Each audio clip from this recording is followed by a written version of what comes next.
Hello again, everyone. Kata Kosman, publisher of Madison's Lumber Reporter, coming to you from southern British Columbia, where we have a declared state of emergency.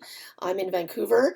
The people who have been following my updates over the last while will remember that a few weeks ago there, I was joking about atmospheric river and what is that? Well, we sure learned, and we got another one coming up now in a few days. So the data is that September and October, Vancouver had 200% more rain than would be considered normal.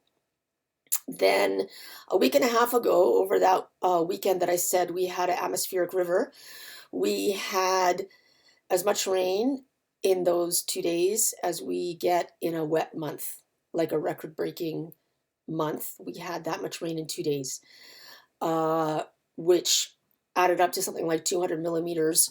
You can look it up to see what that converts into inches if you need to. And this this situation has wiped out our transportation, our supply chain.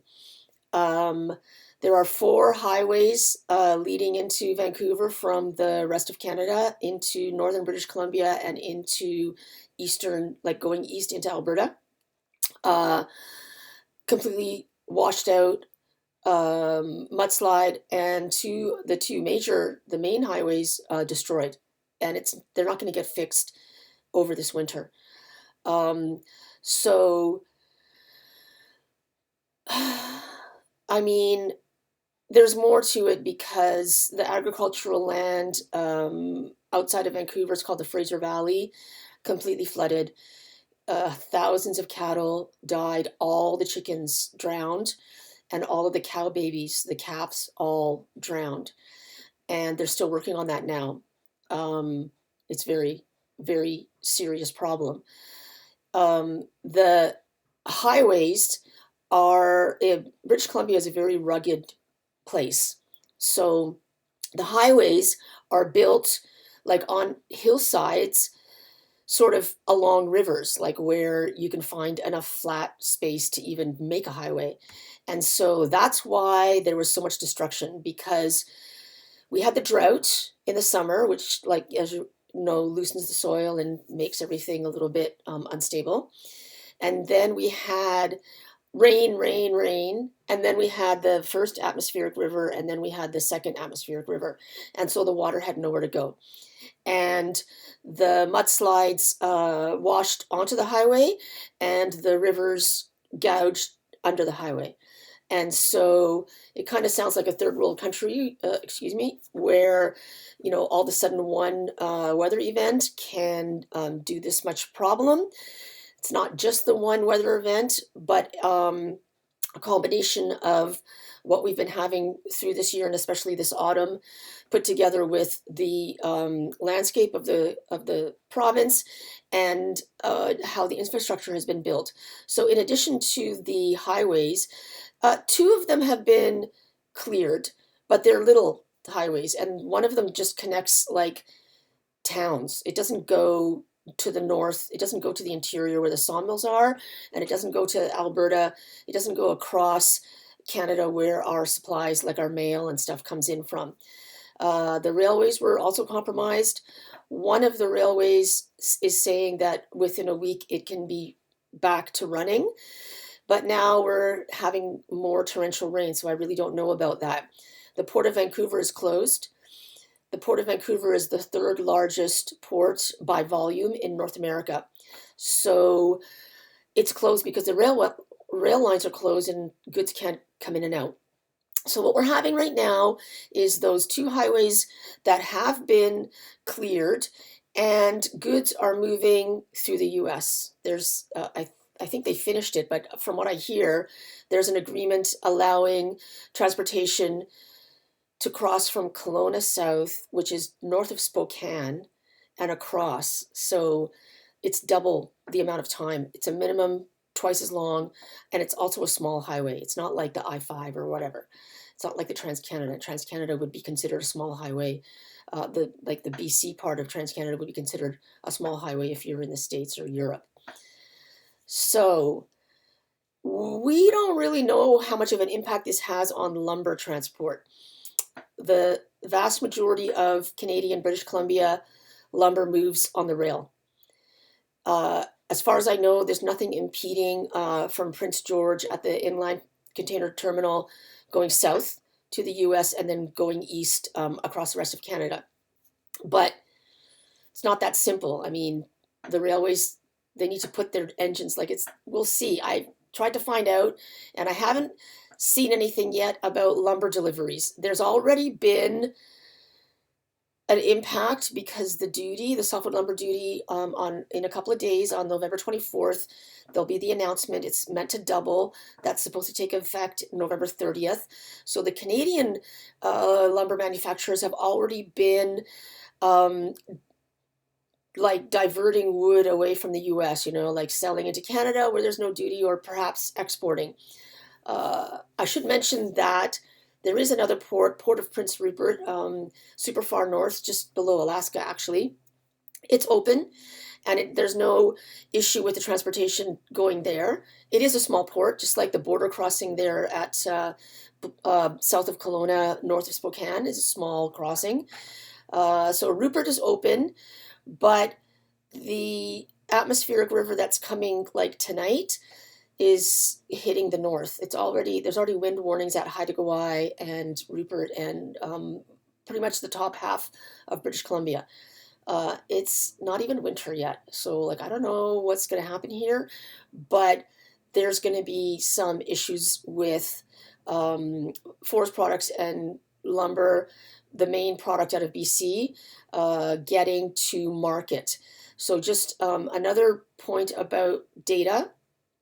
Um, about 35% of all wood in the United States is coming from Canada, and 50% of all Canadian lumber is made in BC.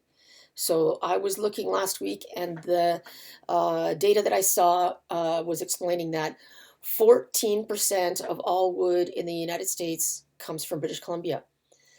We're already in a tight market with housing going strong. And normally it would be slowing down at this time of year, but we know that January is going to be very hot, just like January of this year was very hot. My next video is going to be about US housing starts. So this developing situation, the two actual highways, like wide enough and fast enough to count as like being able to move goods, will not be fixed before next year. If like spring, I don't know, it's mass destruction in more than one place. The highway bed, the ground below it has been gouged. The route of the rivers is changed now. uh, Mountain, like hillsides, have slid down, and the terrain is completely different. You can't just like, it's not like people are pointing to Japan and, oh, they filled this big ground sunk pothole in 12 hours or whatever. I don't know. It's not like that. Plus, it's remote. How are you supposed to get the goods there if there's pieces of the highway over this large area that are absolutely destroyed?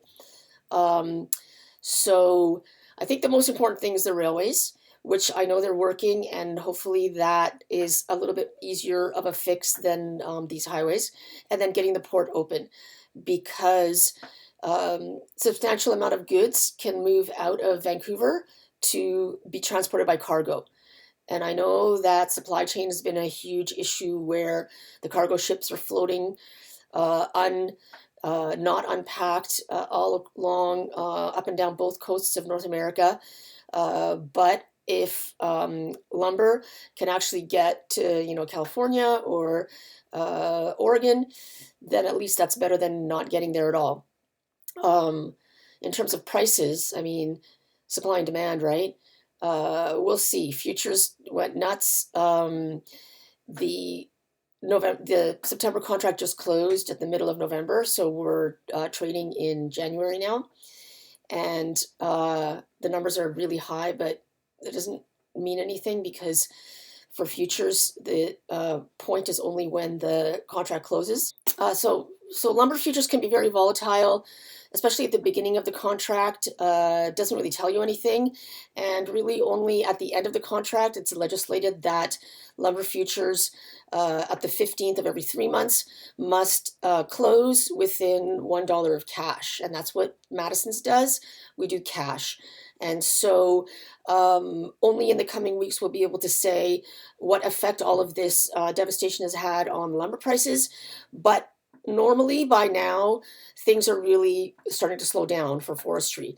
Like I've been saying, all along, US Thanksgiving, which is Thursday, is the beginning of the end in terms of curtailments, maintenance shutdowns, holiday breaks, sawmills loading up. They're still logging, they're loading up their log yards, but they're slowing down their lumber manufacturing and just trying to sell off and usually demand. There's not a lot of home building in November and definitely in December, usually, depending on the weather. So stay with us, check back often, subscribe here on my YouTube, like my videos, click like so that more people can see it. But definitely go on my website, madisonsreport.com. The link is in my caption. And look at what I'll be saying later this week. And then next month, the first 3 weeks of December, we don't publish over the holiday break. I have 2 weeks off until January, like 5th or whatever the second Friday is. And so for now, it doesn't look good here in BC. The weather is going to be hard, but in the northern areas, like in the middle of the province, they call it the interior, where Prince George is, and Williams Lake and all of these sawmill country, looks like it's freezing already now. Some of this rain that I'm talking about that's supposed to come in the next few days, if it comes as snow, that'll be great. The ground will freeze, the trucks can go. So we don't know, but you can bet that Madison's will be the first to tell you when news comes out and when more updates are there to be made.